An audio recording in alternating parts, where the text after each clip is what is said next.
Hello everyone, welcome back. So today I'm actually going to talk about how to log on to Raspberry Pi remotely.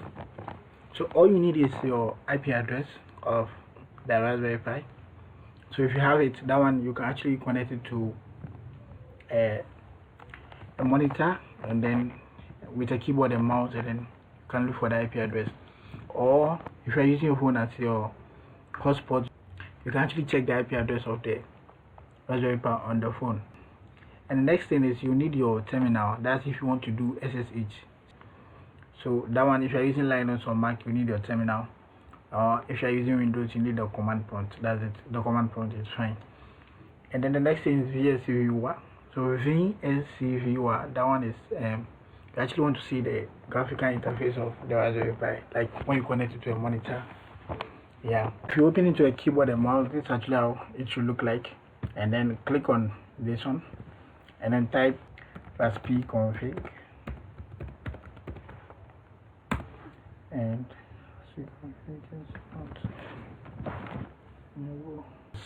I typed sudo raspi config, and then it wasn't working.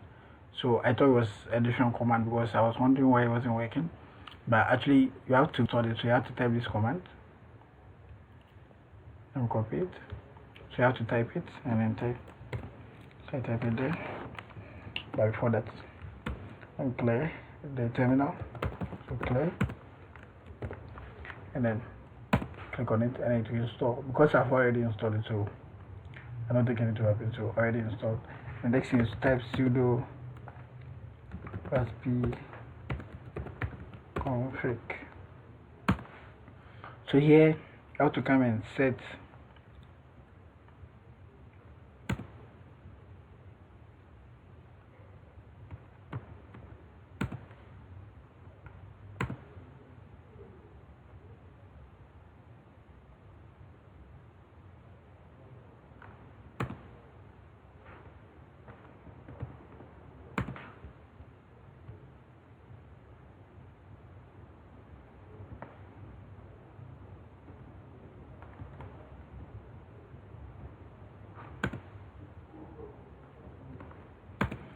So here, when you get here, all you need to do is to come to interfacing options, and then you have to enable SSH. That's like if you want to actually connect with it via the terminal, so you have to enable it. So it's already on, I don't need it, and I'll come back to it again. And then VNC, that one you have to enable it. You have to make sure that it's enabled. So it's enabled already, and I think that is it. Yeah, cool, sure. So let's go back, finish. And the next thing is to actually type I have config to get the IP address of the Raspberry Pi.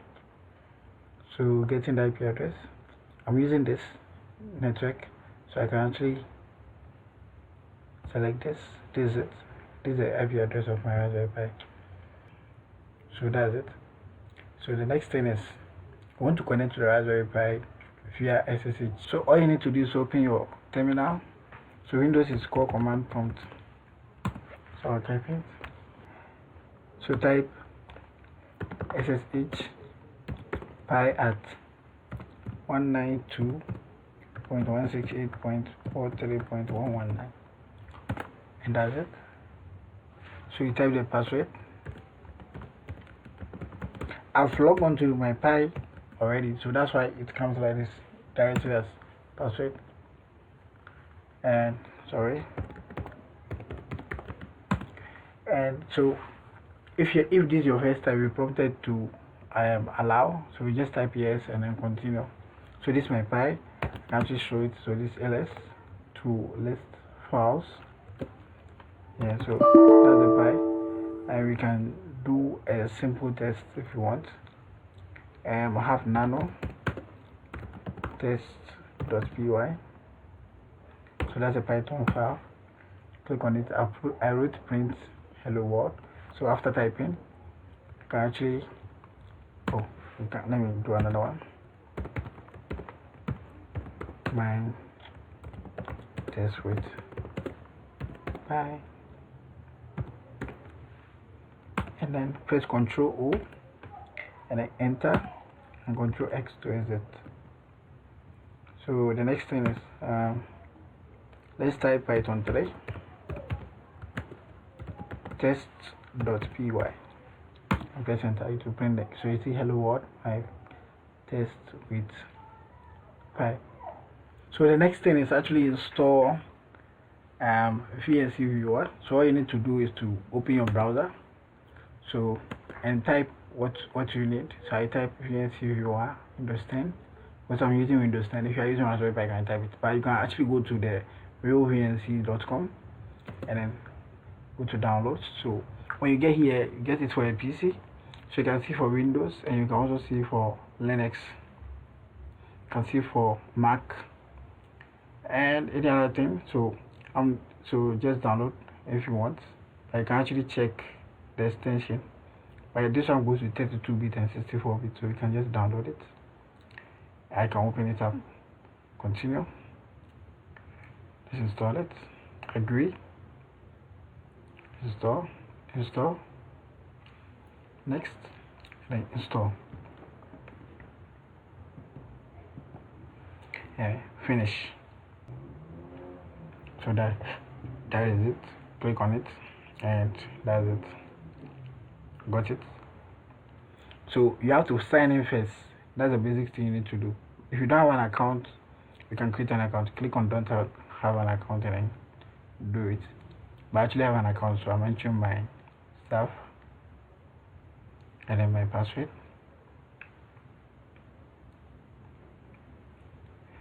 So when I press sign, it will actually prompt me to confirm. So I'll go to my email to confirm that.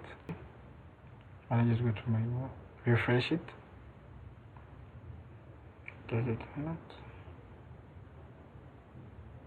Continue, and then authorize sign in.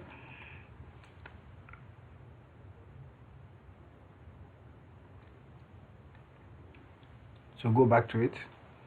Also, so now sign in again.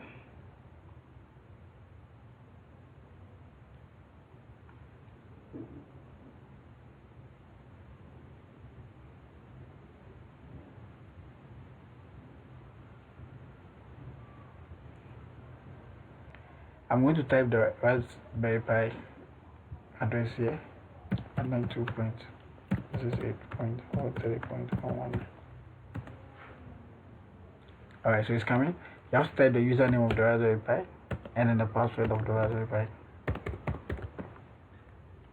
So I can say remember password. Okay, so that's it. That's the Raspberry Pi. You can see it clearly.